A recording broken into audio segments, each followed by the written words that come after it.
Hey everybody, this is Andy from Epic Melody Productions, and I wanted to go over a action that I wound up making and possibly see if there's something similar that works out there with less craziness going on and different things that may happen.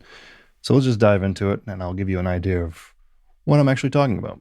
So the way me and my partner have been writing and scoring stuff, we've been setting up instruments that have multiple outs. So, you link out a bunch of different MIDI inputs to go into one MIDI and output back into the actual tracks. So you can solo and receive the audio on the same track, which actually needs to be enabled in the project settings, which is interesting.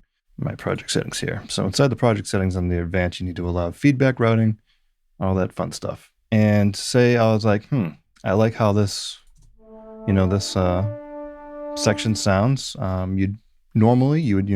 You could right click and just do a apply tracks to new take or whatever that, but obviously you can't really do that because it's technically a MIDI track, just receiving audio. So I was trying to find a workaround for that. And I wound up making a action that works unless it's in a folder, which I'll show you.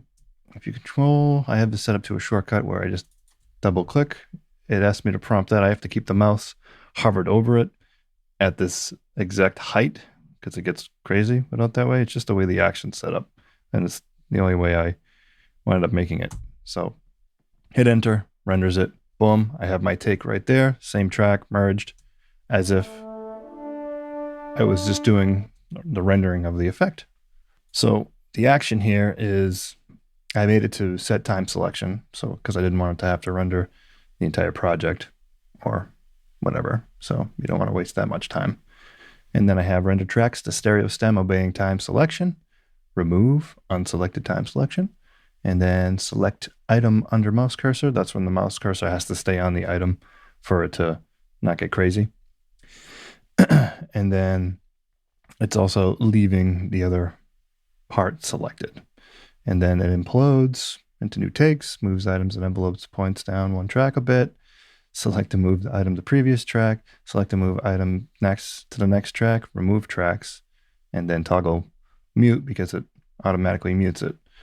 Essentially, I wanted to know if there was a script that did something similar with this, with the same kind of situation when you're sending audio back through an actual MIDI track to avoid crazy things that might happen. For example, if I took this and I stretched it and I tried to do it, it would then, make the extra track above, which, obviously that's not what I want. It can be usable, but it's just more work to go up there, try to drag it back down and all that other stuff.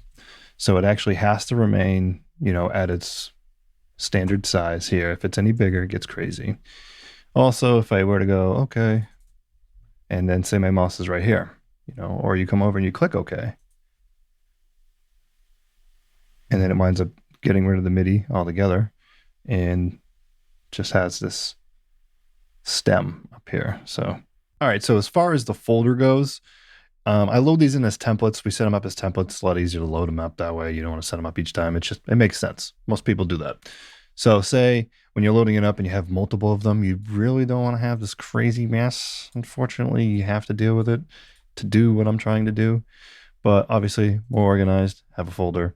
But it comes down to this being the master send, and then these, not that one, sorry, wind up being parent instead of their own master. So with them being in the folder, I try my action, little shortcut here, hit OK, and obviously it doesn't receive any audio. So I'm wondering if there's a way around that as well, on top of everything else within this this action, or if someone else has an idea to add to the action, or once again, if there's a script out there, or if someone is willing to make a script, that would be great. Hopefully, this might have helped anybody else out who might be running into a situation similar to this. Like if you just wanted to be able to route MIDI back to the same track, you might have other methods. I find this to be the most organized, less clutter. There's less clutter when it's all on the same track.